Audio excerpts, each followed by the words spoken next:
የተከበራችሁ ውድ የዚህ ቻናል ተከታታዮች በዛሬው ቪዲዮአችን ላይ በመላው ዓለም ላይ በርካታ ተከታይ ስላላቸው ዋና ዋና ሃይማኖቶች ባህሪ፣ ስለ መሰረቶቻቸው፣ አጀማመራቸው፣ ቅዱስ ጽሑፎቻቸውና የአምልኮና የበዓል አከባበራቸውን በተመለከተ አንድ ዝግጅት ይዘንላችሁ ቀርበናል። እንድትከታተሉን እንጋብዛለን። ጁዳይዝም ወይም የአይሁዳውያኖች እምነት። የአይሁድ እምነት ወይም ጁዳይዝም በአንድ አምላክ ማመንን መሰረት ያደረገ ሃይማኖት ነው። በእርግጥ ጁዳይዝም የአይሁዳውያኖች እምነት በአንድ አምላክ ማመንን መሰረት ካደረጉ ዋና ዋና ሃይማኖቶች መሃል የመጀመሪያው ነው። አይሁዶች ብሔራዊና ሃይማኖታዊ መሰረታቸውን አምላክ አብርሃምን ከጠራበት ጊዜ በመጀመር ያደርጋሉ። አይሁዳውያኖች ከአምላክ ጋር ቃል ኪዳን አለን ብለው ያምናሉ። አምላክ አንድ ቀን ከስደት አድኖ የዓለም የሰላም ዘመን ውስጥ የሚያስገባቸውን መሲህ እንደሚልክላቸውም እንዲሁ በጽኑ ያምናሉ። በጊዜ ሂደትም ጁዳይዝም፣ ኦርቶዶክስ፣ ተሐድሶ፣ ወግ አጥባቂና ህዳሴ አድራጊዎች የሚሉትን ጨምሮ ወደ ተለያዩ ቅርንጫፎች ተከፋፍሏል። የኦርቶዶክስ አይሁዶች ከሁሉም ቅርንጫፎች በተለየ በጣም ባህላዊውና ወግ አጥባቂው ክፍል ነው። ቅዱስ ጽሑፍ ቶራ የአይሁዳውያኖችን መነሻ ታሪክ የሚናገሩና የአይሁዳውያኖችን ህግጋቶች የሚያብራሩ የሙሴ 5 መጽሐፎች ናቸው። የተቀረው የዕብራይጥስ መጽሐፍ ቅዱስ የነቢያቶችን ጽሑፎች፣ የዳዊትን መዝሙር፣ ስነ ምግባራዊና ታሪካዊ ሥራዎችን የያዘ ነው። ከግብፅ ምድር ከባርነት ቤት ያወጣሁህ እግዚአብሔር አምላክህ እኔ ነኝ፣ ከኔ በቀር ሌሎች አማልክት አይሆኑልህ። ኦሪት ዘጸአት ምዕራፍ 20 አንቀጽ 2 እና 3። የአይሁዳውያኖች ቅዱስ አርማ ሚኖባህን ለኢየሩሳሌም መቅደስ ያላቸውን ዳግም ታማኝነት በማሰብ በሚያከብሩት የሃኑካ ክብረ በዓል ወቅት ይጠቀሙታል። በመቀጠልም በሶሪያ ግሪካውያኖች ላይ የተቀናጁትን የማቻቢን ድል በሚዘክሩ ጊዜም እንዲሁ ጥቅም ላይ ያውሉታል። ቅዱስ ስፍራ አይሁዳውያኖች ከባቢሎናውያኖች እስር ከተመለሱ በኋላ የገነቡትን ሁለተኛውን የኢየሩሳሌም ቤተ መቅደስን ዙሪያ ካጠሩት መዋቅሮች የቀረው የምዕራቡ ግንብ ነው። በአይሁዳውያኖች ሃይማኖታዊ ወግና ልማድ ይህ ስፍራ ቅዱስ ተደርጎ ይታሰባል። የጸሎት ስነ ስርዓቶች በዚህ ግንብ ላይ ጠዋት፣ ቀትርና ምሽት ላይ ይደረጋሉ። አምልኮና ክብረ በዓል ቀኑን ሙሉ ሲከበር የሚውለው የዮም ኪፑር ስነ ስርዓት የበግ ቀንድ ወይም ሾፋር በመንፋት ይጠናቀቃል። በአይሁዳውያኖች ካላንደር ውስጥ ዮም ኪፑር እጅግ ቅዱስ ቀን ተደርጎ ታስቦ ይውላል። በዮም ኪፑር ዕለት አይሁዳውያኖች ለ25 ሰዓታት ያህል ምንም አይነት እህልም ሆነ መጠጥ አይጠጡም። ዓላማውም ስላለፈው ዓመት ለማሰብና ከአምላክ ለኃጢአታቸው ይቅርታን ለማግኘት ሲባል ነው።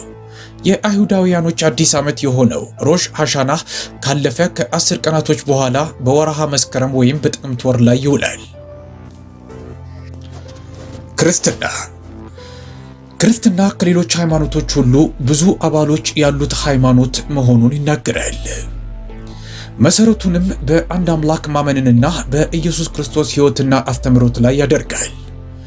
ጅማሮውንም በዛሬዋ እስራኤል ኢየሱስ ከሞተበት ከ33 ዓመተ ምህረት ይጀምራል። ክርስቲያኖች ከአይሁድ የተወለደው ኢየሱስ የእግዚአብሔር ልጅ መሆኑንና ፍጹም መለኮት ፍጹም ሰው ነው ብለው ያምናሉ። ክርስቲያኖች ኢየሱስ ለሰው ልጆች ኃጢአት ሲል የሞተ አዳኝ ወይም መድኃኒት ነው በማለት ያመልካሉ። ክርስቲያኖች ሰዎች እምነታቸውን በኢየሱስ ክርስቶስ ላይ በማድረግ እንደሚድኑና ዘላለማዊ ሕይወትን እንደሚያገኙ ይሰማቸዋል። ዋና ዋናዎቹ የክርስትና ክፍሎች የሮማን ካቶሊክ፣ የምስራቅ ኦርቶዶክስና ፕሮቴስታንት ናቸው።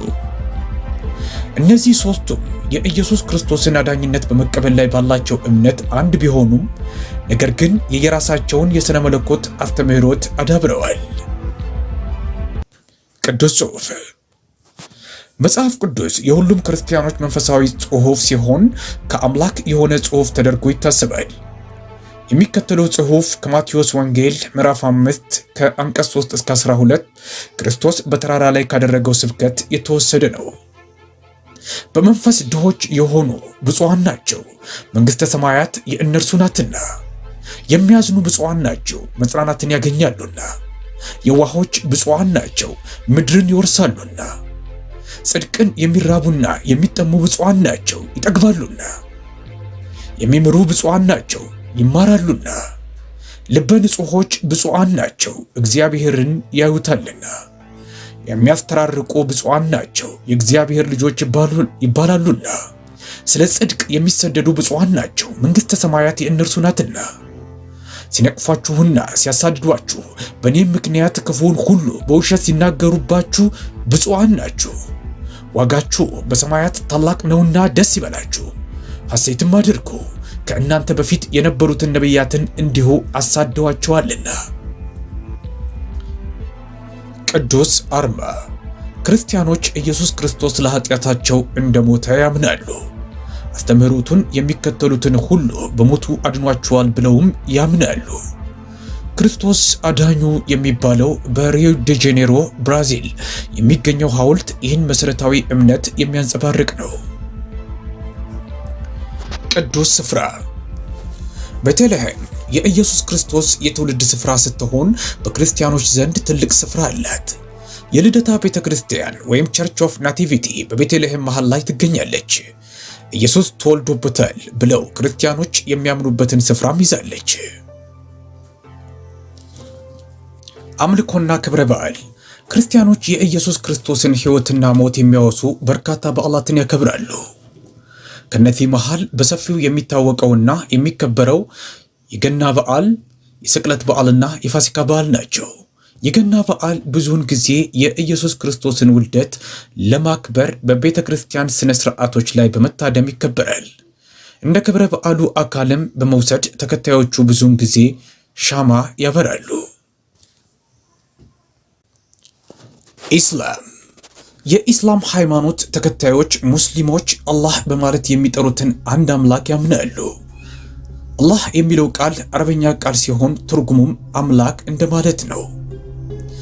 የኢስላም መንፈሳዊ መሪ ሙሐመድ ሰለላሁ ዐለይሂ ወሰለም አስተምህሮቱን መካ ውስጥ በ610 ላይ ነው የጀመረው። ውሎ አድሮም ሃይማኖቱ ከህንድ እስከ ቻይና ድንበር ድረስ ያለውን ክፍል ጨምሮ በብዙ የኤሲያ ክፍልና በአብዛኛው የአፍሪካ ክፍል ተስፋፍቷል።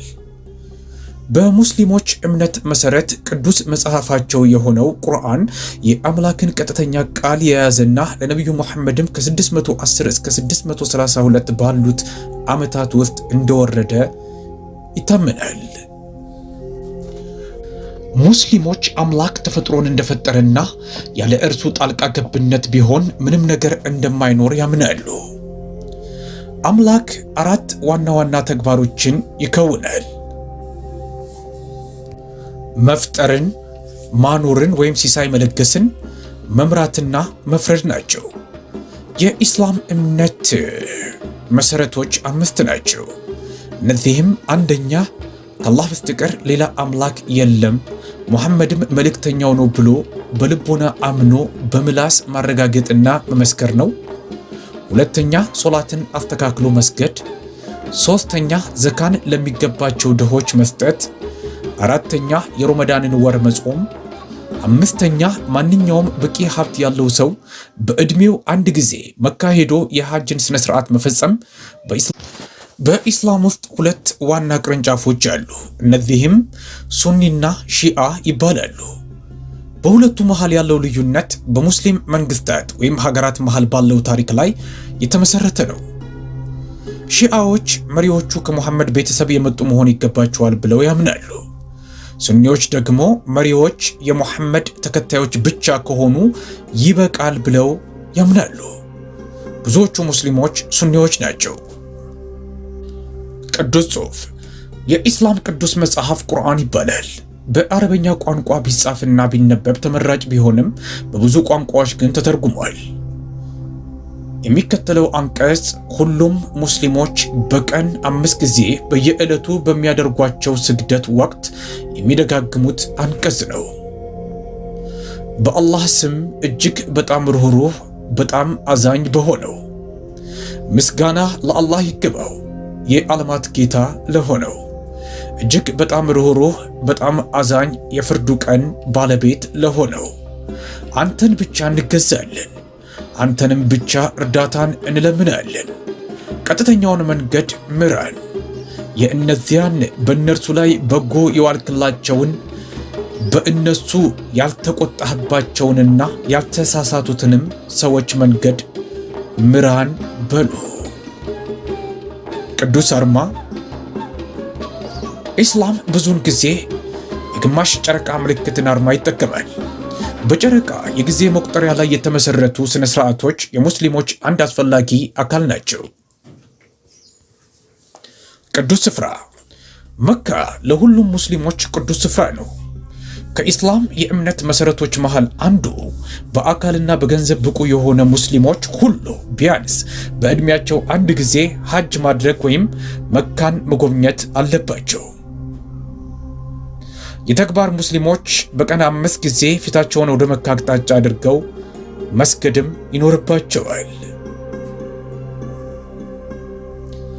አምልኮና ክብረ በዓል ረመዳን ሙሐመድ ሰለላሁ ዐለይሂ ወሰለም ቁርአንን ከአላህ የተቀበለበትን ወቅት በማሰብ ወር ሙሉ የሚከበር በዓል ነው። ሁሉም ሙስሊም በዚህ ወቅት ጎህ ቀዶ ጀንበር እስክትጠልቅ ድረስ ወሩን ሙሉ የመጾም ግዴታ አለበት።